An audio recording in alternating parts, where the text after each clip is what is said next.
fightingfrog1radio.com. We're here today to talk a little bit about the fighting frog. The fighting frog has multiple uses. One of my favorite uses is just to flip the bait. And today, since we're on Lake Sinclair here in Georgia, which is known for its dock fishing, we'll talk a little bit about flipping the fighting frog around docks. First of all, what makes the fighting frog better than any other baits out there to be using right now? Well, first, there's several baits on the market that are similar to this bait, but nothing compares to this bait. Right now, Big Bite and Dean Rojas have gotten together to design the fighting frog. They put a lot of thought into it. A lot of times baits have a tendency when you set the hook on a fish to slide down the hook, clog the hook up, and not get a good hook set.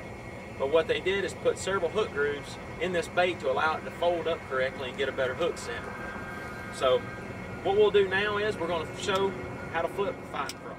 Alright guys, before we flip the bait or show you how to work the bait, let's talk a little bit about the equipment we use. When I'm using the fighting frog around cover, docks, wood, rock, anything, I want to use at least a 15-pound test unless I'm fishing ultra clear water or something that's not going to be too bad on my line, like open water areas. The way I've got this one rigged up is on a number 4 extra wide gap Yamagatsu hook. I'm using 15-pound Sunline shooter fluorocarbon, and I've got it on a medium heavy rod, usually a 6.6, sometimes a 7-footer. And what we're going to do is show you how to work it. First thing I'm going to do, pick my target out. Usually right here we've got a dock, and I'm going to use a pitching type method. I'm trying not to put my hands on this bait. I usually tend to leave my hand just above the bait. I'll turn, I'm going to aim toward the target. Try to hook the bait out toward the target and have it hit as softly as possible.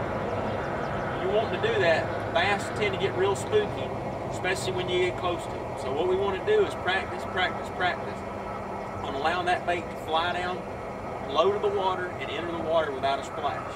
You'll get a lot more strikes that way. Let's show you one more time what I'm doing. Reeling the bait in. The bait goes into my hand, never touching the actual soft plastic. Finger goes right above it. I'll line my rod up with the target, which is the end post right here. Out toward that end post. The more accurate you are, the more fish you're going to catch, because you're going to make more casts to the strike zone in a day's time. Once that bait hits, what I'm going to do is lift up on my rod slowly, and I'm going to start to work the bait back. Every now and then what I'm going to do is lift up and I'm going to give it little pops to start it off. And then once I'm away from the target, a lot of times I just reel it up. Don't waste that time. If you're fishing cover, it's something that you can see and you know that target's there, and you got to hit, say, 4 or 5 posts in a short period of time.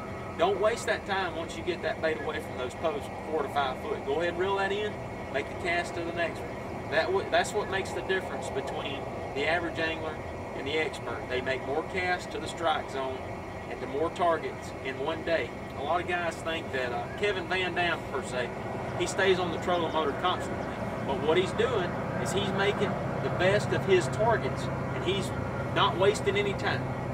He hits a target and he moves on to the next target, and don't fish that dead water in between. Sometimes if you're pre-fishing, fish a whole entire bank, but once it comes game time, you want to make sure to stay on the spot that's the hottest and stay there for the right amount of time and move on to the next spot. We call that a milk run. We milk our spot and we run to the next one. That's a little bit about the fighting frog. Thanks guys.